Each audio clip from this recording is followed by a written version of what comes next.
Tiny Tiger, the Tasmanian tiger who can crush Crash with one smash and who is skipping leg day.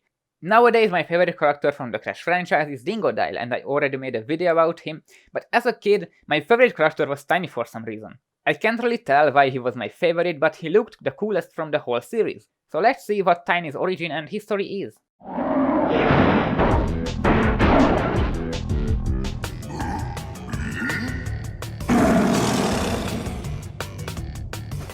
Tiny appeared in almost every Crash game since his debut in 1997 in Crash Bandicoot 2 Cortex Strikes Back. But let's just step back from the second game, because Tiny was originally planned to be in the first Crash Bandicoot game, but he got cut for the sake of Koala Kong. But in the Crash Bandicoot files we can see a little concept art and description about the early Tiny. After snowboarding along the snow caps, this enemy is waiting for you at the halfpipe. Defeating him will allow entrance to the sewer. I'll be honest, I have no idea what part of the game is this. I don't know what snowcaps, halfpipe and sewer is this talking about. There are snow and sewer levels in Crash 2, but not in Crash 1. I don't know, I'm just confused. Like I mentioned in the intro, he is not just an ordinary tiger, but a Tasmanian one, also known as a thylacine. And you know what's said about this? That this species is extinct. Well, after learning something important today, let's see how Tiny Tiger was created. Tiny was designed by Joe Pearson, and we don't really have a lot of development pictures about it either, like we had with Dingodile. But apparently it's not like we can't see them, rather there aren't any. As Charles Ambulance says in his blog post, Joe Pearson nailed the character's look at the beginning, and I went along with what he did, as Naughty Dog was happy with it. So fortunately or not, I'm not going to dedicate the half of the video of the origin of the character, so I'll have more time to talk about the history of Tiny. Tiny Tiger is believed to be one of Dr. Embryo's creations. Embryo sent Tiny to stop Crash from gathering crystals for Cortex, because after the first game the two scientists got into a little fight because Cortex didn't credit Brio as the inventor of the Evolve Array. So Brio got angry and asked Crash to gather the gems and not the crystals, and to stop Crash from doing so, he sent 3 minions to defeat Crash, and one of these minions was Tiny. Tiny is the third boss of Cortex Strikes Back, and to be honest, it's the best boss fight in the game. He is a robust big orange tiger who mainly focuses on his upper body and completely skips leg day. But like, literally in every boss fight, he's jumping all the time. So yeah, that's a weird strategy. But like, he's not really intelligent and all he cares about to smash Crash, so at least it makes sense. He's chasing Crash on these floating platforms, but for some reason they fall down from time to time, and because tigers can't fly, Tiny falls down and loses to Crash. His design from this game on hasn't really changed, unless you're talking about Titans, but I'll talk about it when we get there, don't worry. After 1 year, Crash was released and Tiny got the role of the first boss of the game, and we do have concept arts posted on Charles' website. By request, I've dug up some obscure concept design work featuring Tiny Tiger from the Crash Bandicoot franchise. In this case, the character was portrayed as a Roman gladiator. These development drawings are dated March 26, 1998 and were created at Naughty Dog's facilities at the Universal Studio lot. Tiny Tiger was conceived for the first Crash game by Joe Pearson. He was primarily responsible for the design. I did my best to make the character look his best and work as something that would be animated. Tiny was originally called the Tasmanian Tiger, but his name was changed later on. And you can see this name change yourself, because in the original North American release of Cortex Strikes Back, the pause menu during Tiny's boss fight called him Tas Tiger.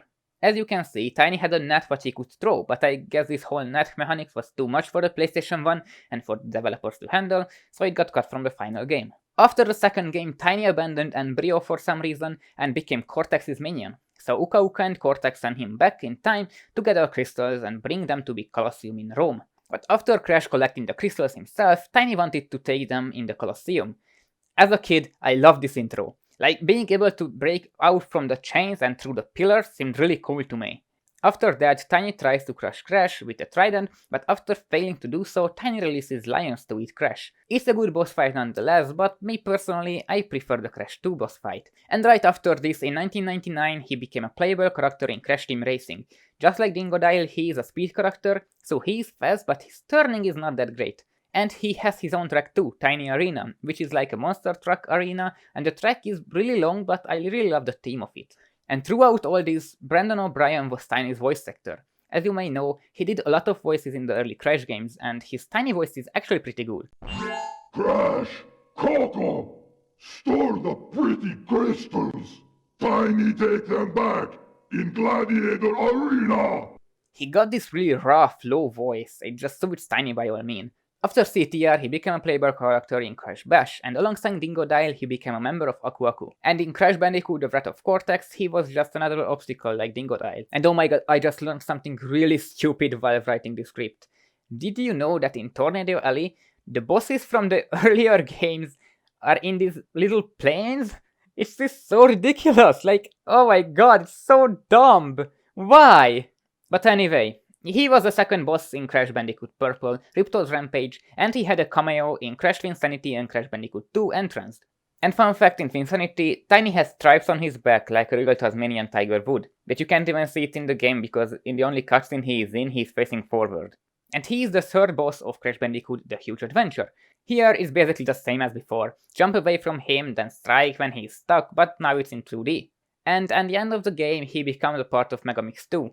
So yeah, they really went out with Tiny in the handheld games, and he had a lot of cameos, but he had his next major role in Crash Nitro Kart, where he's a playable character in the console and in the GBA version of the game, and each time he's a speed character. And in CNK, Tiny had a voice actor change. John DiMaggio took the role of Tiny, but more about him later, because right after this, Chris Williams came by and gave voice for Tiny in Crash of the Titans, and we all know how it went.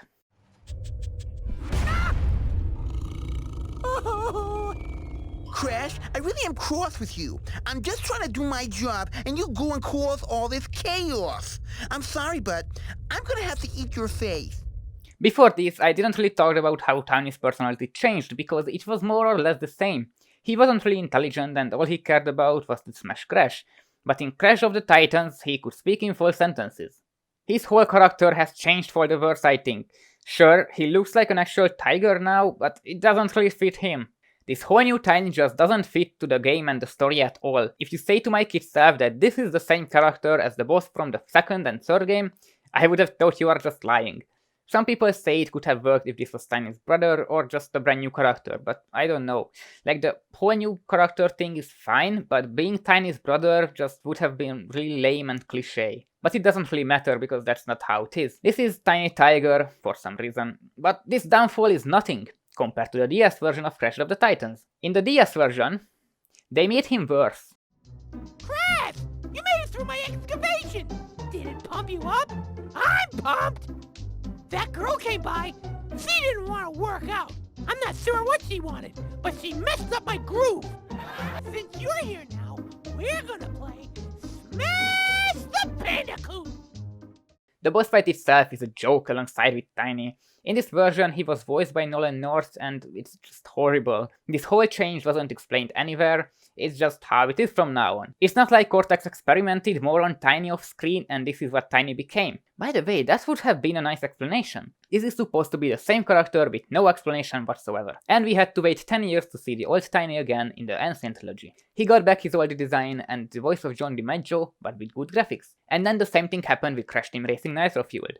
We got back our good old Tiny and everyone was happy. And his last appearance was in Crash It's About Time, because you can see portraits about him in Cortex's castle. And I guess it's about time to talk about the voice actors of Tiny. It's pretty hard to talk about them because there are two different categories, the Mad Tiny and the Titans Tiny. I think Brendan O'Brien and John DiMaggio voices are superior, but these two voices are really similar to each other and so I can't really make a difference. They are both good. So yeah, that's the end of the video. I was a little sad because there wasn't any development pictures about Tiny's origin, but at least he had a lot of appearances in games, even if he only had the major roles in Crash 2, 3 and Titans. I really want to see him again in Crash 5, but we'll have to wait and see if he'll be there. So thank you for watching this video. If you liked it, then like and subscribe, and have a nice day and goodbye everyone.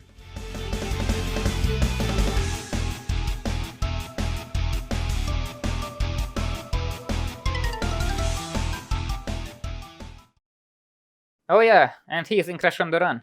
But who cares, right?